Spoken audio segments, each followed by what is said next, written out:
Hello, my name is Lance Funk. Today I'll be talking to you about a four-cycle gas engine and how they work. What makes an engine run? Well, an engine essentially runs off of an explosion that powers the engine and the car. Now, an explosion is basically fire. So what's the three main elements of fire? Most people know that that's fuel, oxygen, and a heat or spark of some sort. Engine, it's basically the same thing. For your fuel, you use gas, oxygen that comes from your air intake system, and heat or spark, that's the ignition system that lights the fuel. How do those components come together to create power? Well, the air and fuel get mixed together in the injectors or carburetor on an older or smaller engine.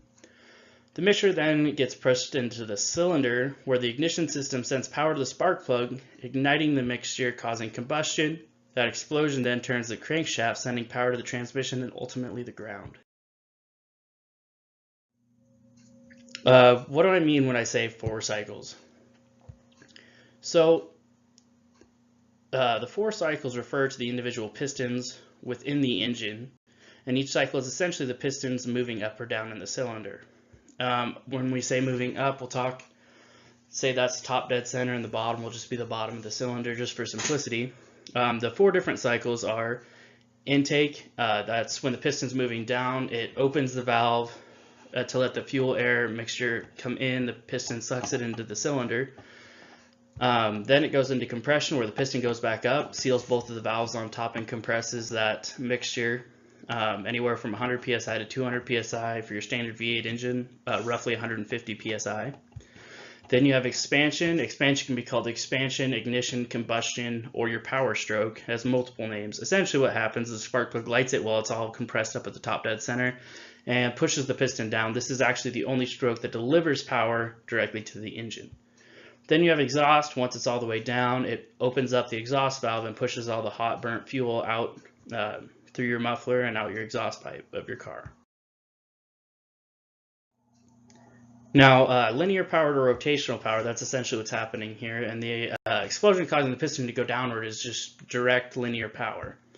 Now, to start to convert that to rotational power, which is what your engine needs, you use the piston rod connected from the bottom of the piston on one end and to the crankshaft on the other end, and it swivels, and it's the beginning of the conversion from linear to rotational. Now, when it pushes down on the crankshaft, it pushes the crankshaft in a circle, and that's what actually creates your rotational power.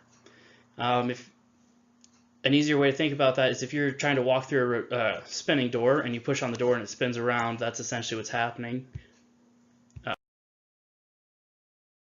Now, how it all kind of comes together? Well, due to only one of the four cylinders delivering power, a single piston only rotates the crankshaft about 25% of the time. That means that you're going to have multiple pistons firing at different rates.